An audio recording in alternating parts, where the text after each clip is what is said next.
Sigamos con nuestra política económica.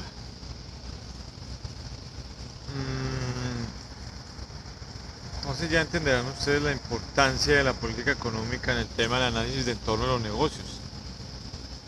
Así como ya vimos todos esos indicadores macroglobales, también existen indicadores propios de la economía de cada país o de cada región o de cada ciudad. Y para estudiarlos y saber si nos sirve una inversión está la política económica. Y esa política económica nos dice qué tan sana es una economía. ¿Qué tanto se le puede creer a una economía? ¿Qué tanto se le puede creer inclusive al Estado, regional, local, supranacional, como en el caso de la Unión Europea, se le puede creer según los indicadores precisamente que marcan esa política macroeconómica? Y para, para entrar en materia, tenemos que hablar, como les dije a ustedes, de cada una de esas subdivisiones de la política económica. Y la política económica, en sus grandes subdivisiones, tiene una que quiero empezar trabajando. Que, como le dije, se subestima en el tema de los negocios y muchas veces en el impacto de una sociedad. Y viene siendo muchas veces, como en el caso de América Latina, la que lo lleva a uno a desistir o a decidir quedarse o irse o esperar. Es la política social. Esa política social también se denomina política de salarios e ingresos. Y las economías suelen tener muchos ingresos, pero los más conocidos es los salarios. Pero también están los arriendos, las utilidades, las rentas que ustedes tengan sobre un capital determinado. Entonces, también existen otras, por ejemplo, como las comisiones.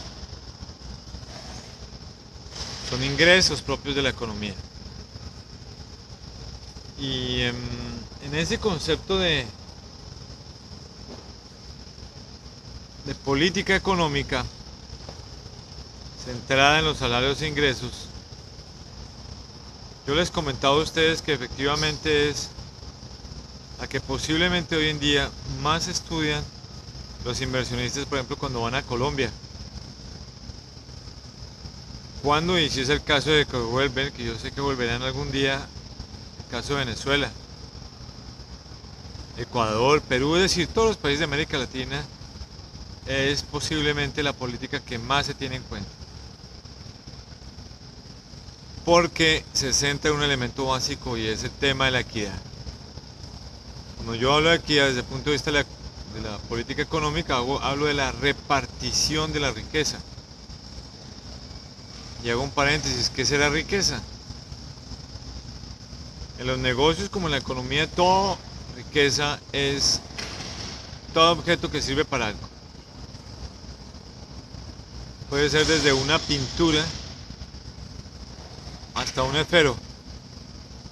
Y para el dueño o para la dueña le ponen un valor porque tiene ese equivalente en términos monetarios a lo que él piensa o ella piensa con respecto a ese objeto. Esa repartición de la riqueza, como puede generar estabilidad social y económica, puede generar inestabilidad social o económica. Y en los años 50 y 60 en América Latina fue lo que dio pie a las grandes revoluciones, que en su momento se centraban precisamente en ese concepto de la equidad. Tal vez la más importante revolución en ese caso fue la Revolución Cubana de finales de los 50, que desafortunadamente terminó siendo pues concepto de Estado totalitarista en poder de los hermanos Castro, como todavía y tristemente sigue siendo hoy en día.